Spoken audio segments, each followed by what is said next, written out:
Sister stole my inheritance, lived luxury life while I struggled. I refused to fund her wedding and exposed her crimes. I'm Bianca, 28F, and I've been dealing with a lot of family drama lately. My sister, Alice, 32F, is getting married soon to her fiancé, Tyler, 35M. We've always had a complicated relationship, but things have gotten much worse recently. Our parents passed away in a car accident when I was 18 and Alice was 22. It was a difficult time for both of us, but we managed to get through it together. Our Aunt Karen, 50F, became our legal guardian and helped us sort out our parents' estate. Growing up, Alice and I were never particularly close. There's a 4-year age gap between us, which meant we were always in different stages of life.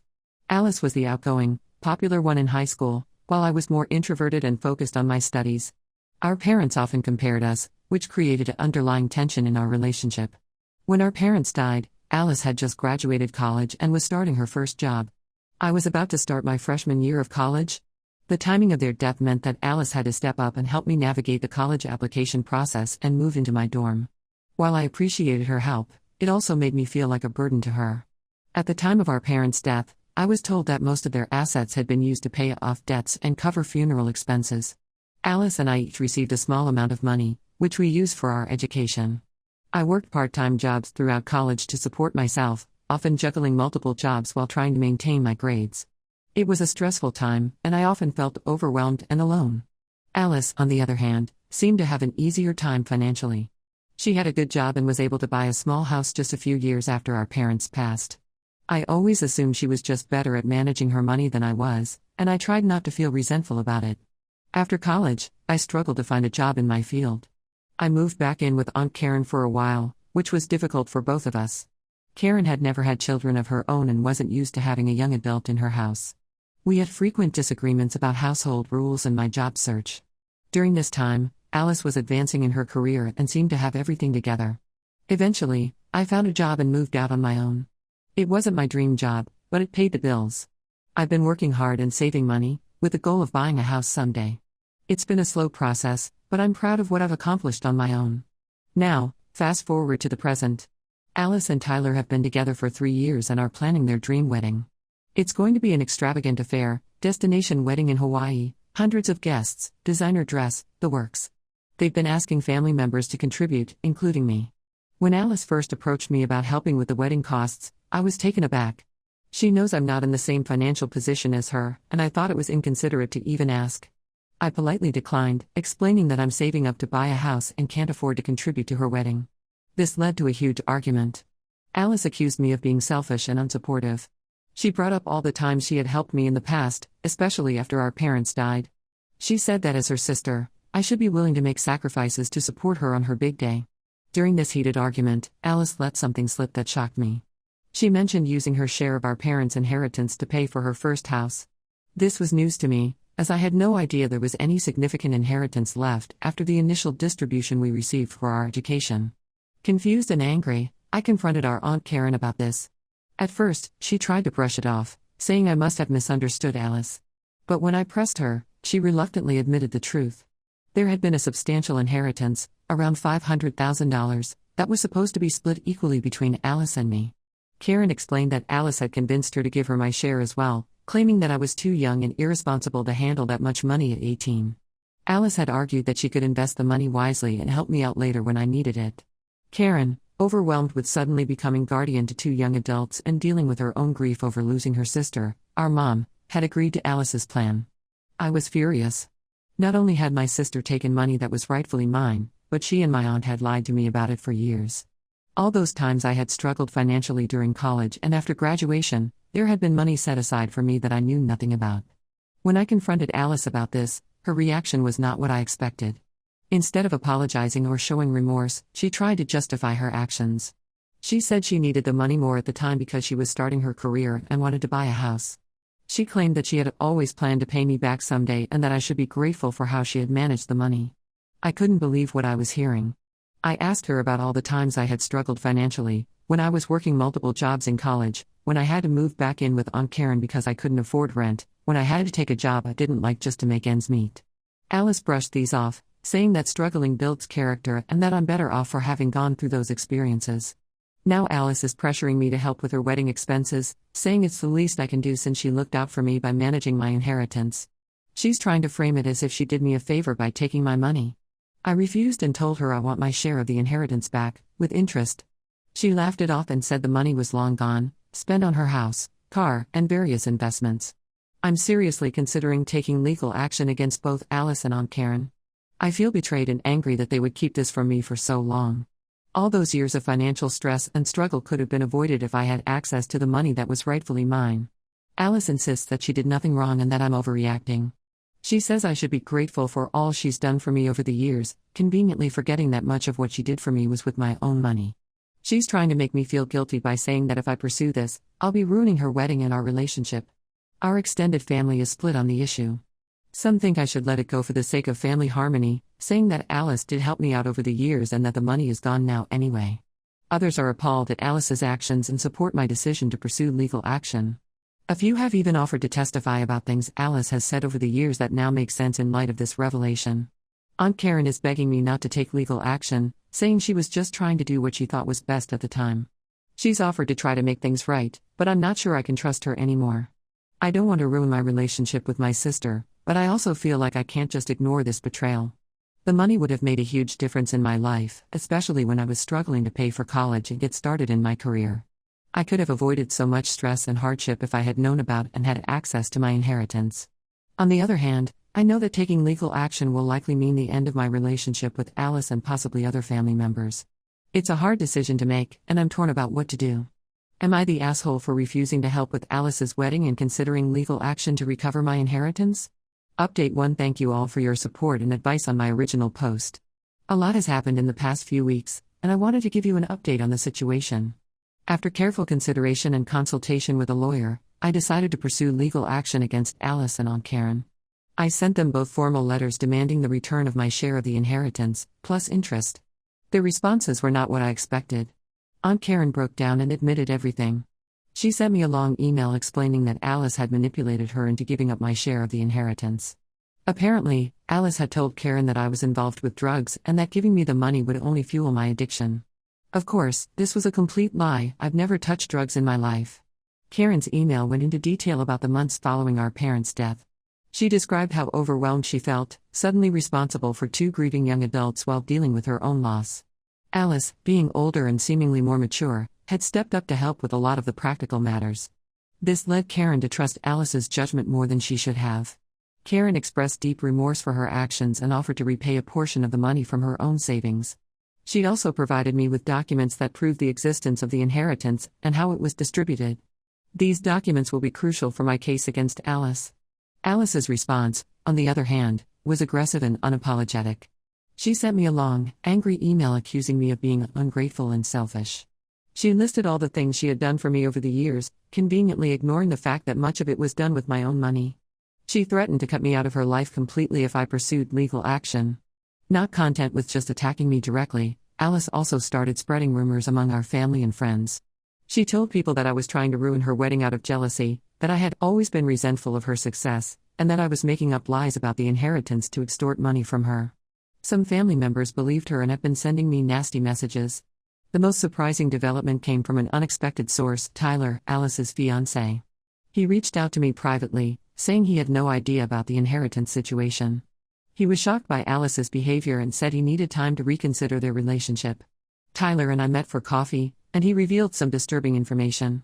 He told me that Alice had been pressuring him to take out a large loan for their wedding, claiming that her family, meaning me, had refused to help. He was hesitant about going into debt for a lavish wedding, but Alice insisted it was necessary to keep up appearances. During our conversation, Tyler also mentioned that Alice had a secret bank account that she never discussed with him. He had accidentally seen a statement once and was surprised by the large balance.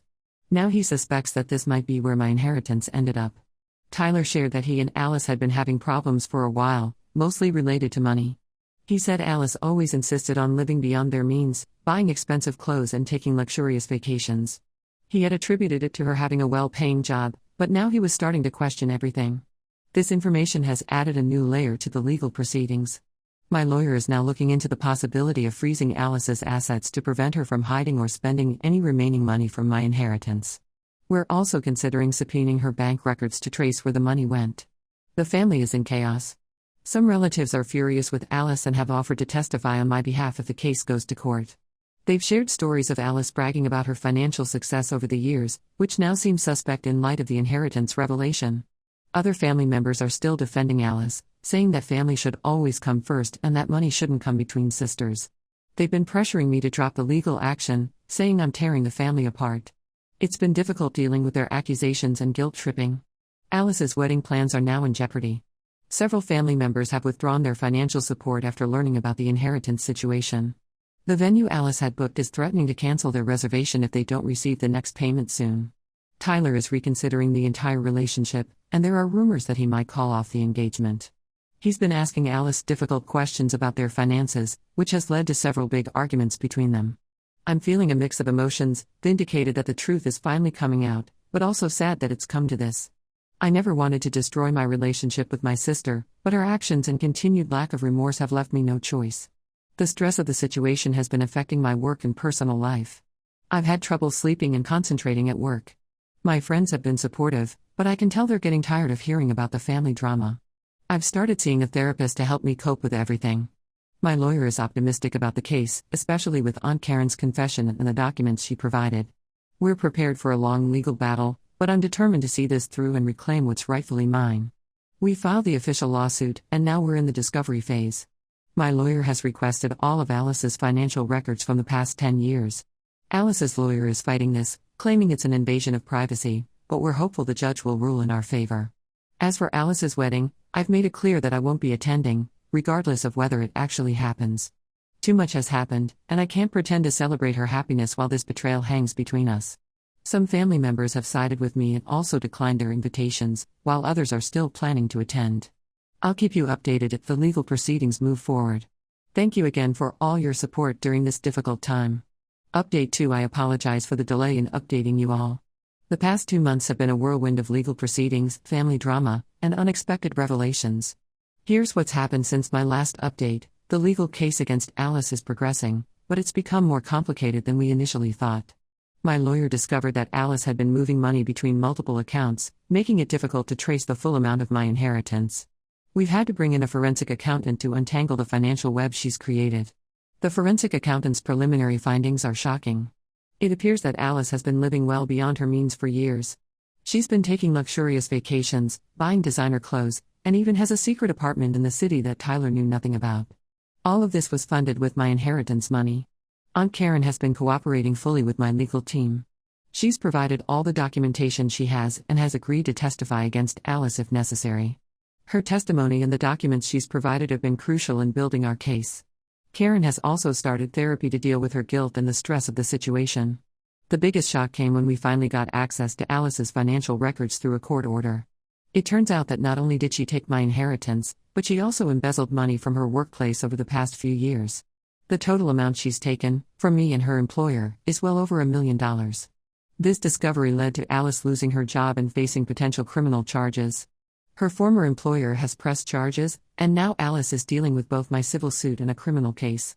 Her life is unraveling quickly, and while part of me feels satisfied that she's facing consequences, another part is devastated to see my sister's life fall apart like this. As for Alice's relationship with Tyler, things have taken a dramatic turn. After learning about the embezzlement on top of the inheritance issue, Tyler called off the wedding and ended their relationship. He's been incredibly supportive of me throughout this process, even offering to testify about what he knows if it comes to that. Tyler shared more details about his relationship with Alice. He said she was always secretive about money and would get defensive whenever he asked about their finances. She would often buy expensive gifts for him, which he now realizes were purchased with stolen money. He's feeling betrayed and is considering legal action of his own to distance himself from Alice's crimes. The family is still divided, but more relatives have come around to my side if the extent of Alice's deception has come to light. Some are still trying to defend her, saying she must have had her reasons, but most are appalled by her actions. A few relatives who initially sided with Alice have reached out to apologize to me. Alice herself has become increasingly desperate. She's tried to reach out to me several times, alternating between angry accusations and tearful pleas for forgiveness. I've maintained my distance and let my lawyer handle all communication with her. It's been difficult to ignore her messages, but I know it's necessary for my own well-being and the legal case. The most recent development is that Alice has fled town. We're not sure where she's gone, but but her disappearance has complicated the legal proceedings. My lawyer is working with the authorities to locate her, as she's now wanted for questioning in the embezzlement case as well. The police have searched Alice's apartment and found evidence suggesting she may have left the country. They discovered a drawer full of brochures for various tropical countries without extradition treaties with the U.S. There's a possibility she may have been planning this escape for a while. I'm feeling overwhelmed by everything that's happened. While I'm glad that the truth has come out and that I'm closer to reclaiming my inheritance, I never expected things to escalate to this level. The idea that my sister is now a fugitive is something I'm still struggling to process. My lawyer assures me that even if we can't locate Alice immediately, we have a strong case for recovering my inheritance. We're also working on freezing any assets we can find in her name to prevent her from accessing the money while she's on the run. The media has gotten wind of the story, and there have been some local news articles about the case. It's strange seeing my family's private matters discussed publicly. Some distant relatives I haven't spoken to in years have reached out after seeing the news, mostly to express their shock and offer support. As for me, I'm trying to focus on my own life amidst all this chaos. I've started therapy to deal with the emotional fallout of this situation, and I'm still working towards my goal of buying a house. The potential recovery of my inheritance would certainly help with that, but I'm not counting on it until the money is actually in my account. My job has been understanding about the situation, giving me time off when needed for legal meetings and court appearances. I'm grateful for their support, as it's one less thing to worry about during this stressful time. I've also been reconnecting with some old friends who I had lost touch with over the years. It's been nice to have a support system outside of my family, especially since family gatherings have become tense and awkward affairs. The legal team is now focusing on tracing any remaining assets Alice might have hidden away. They're working with international authorities to see if they can track any large transfers to foreign banks. It's a slow process, but we're hopeful that we'll be able to recover at least some of the money. I'll update you all again when there are significant developments in the case or if Alice is found. Thank you for your continued support and advice throughout this ordeal. Update 3. It's been half a year since my last update, and I wanted to share the resolution of this long and difficult situation with all of you who have supported me throughout this journey. The biggest news is that Alice was finally located and arrested 3 months ago. She had fled to a small town in Mexico and was living under an assumed name. The authorities caught up with her when she tried to access one of her hidden bank accounts. It turns out that despite her careful planning, she made a mistake and used her real identity to set up a new account in Mexico. With Alice in custody, the legal proceedings moved forward quickly. Faced with overwhelming evidence of her crimes, both against me and her former employer, Alice agreed to a plea deal. She pled guilty to embezzlement and fraud charges. As part of her plea agreement, Alice was required to repay all the stolen funds, including my inheritance. The court ordered the liquidation of all her assets, including the house she bought with my money and her secret city apartment. It wasn't enough to cover everything, but it was a start. The forensic accountants were able to trace most of the money Alice had spent over the years. It was shocking to see the list of extravagant purchases and expenses. Designer clothes, luxury vacations, high-end restaurants. She had been living a secret life of luxury while I struggled to make ends meet. Alice was sentenced to 5 years in prison, with a possibility of parole after 3 years. She's also required to undergo therapy and financial management courses as part of her rehabilitation. The judge was particularly harsh in his sentencing, noting the betrayal of family trust as an aggravating factor. I finally received my share of the inheritance, plus interest. It's bittersweet. While I'm relieved to have the money that was rightfully mine, I can't help but think about how different things could have been if Alice had just been honest from the beginning. The amount I received was less than the original inheritance due to Alice's spending, but it's still a significant sum that will make a big difference in my life. Aunt Karen, true to her word, contributed a significant amount from her own savings to help make up the shortfall in my repayment. While I appreciate her effort to make amends, our relationship remains strained. I'm not sure if I'll ever be able to fully trust her again, but we're slowly working on rebuilding our relationship through family therapy sessions. As for the family, the divisions have mostly healed. Most of our relatives now understand the full extent of Alice's actions and have apologized for doubting me. Some relationships have been permanently damaged, but others have grown stronger through this ordeal. We've had a few family gatherings since Alice's sentencing, and while they're still a bit awkward, things are slowly improving. Tyler, Alice's ex-fiancé, has become an unexpected friend through all of this. He's been supportive throughout the legal proceedings and has helped me understand some of Alice's behavior patterns that I had overlooked in the past. We've grabbed coffee a few times to talk things through, and it's been helpful to have someone who understands the situation so well. I've used some of the recovered money to finally buy my own house, something that would have happened years ago if I had received my inheritance as intended. It's a modest home, but it's mine, and it represents a fresh start for me. I'm also setting aside a portion for Alice's future, hoping that she'll use it to rebuild her life once she's served her sentence. I know some might think I'm foolish for doing this after everything she's done, but I can't completely turn my back on my sister. As for my relationship with Alice, it's complicated. I visited her in prison once, mainly to get closure for myself. She expressed remorse for her actions, but I'm not sure if it's genuine or just a result of being caught. She tried to explain her motivations, feelings of entitlement, a desire to escape our modest upbringing, and a gambling addiction she had kept hidden from everyone. While I can understand to some extent, it doesn't excuse her actions. I've told Alice that while I can't forget what she's done, I'm open to rebuilding our relationship in the future if she shows real change. It's going to be a long process, and I'm not sure if we'll ever be close again, but I'm willing to give her a chance once she's served her time and shown that she's truly reformed. For now, I'm focusing on my own life and healing. The therapy I started has been incredibly helpful in processing everything that's happened. I'm learning to trust again and to set healthy boundaries with family members. I've also started volunteering at a financial literacy program for young adults, hoping to help others avoid some of the pitfalls I've experienced. This experience has taught me a lot about the importance of financial independence and the need to stand up for myself, even against family. While I wish things had turned out differently, I'm proud of myself for pursuing the truth and reclaiming what was rightfully mine. Thank you all for your support and advice throughout this journey. Your encouragement gave me the strength to see this through to the end. I hope my story can help others who might be facing similar situations with family and inheritance issues.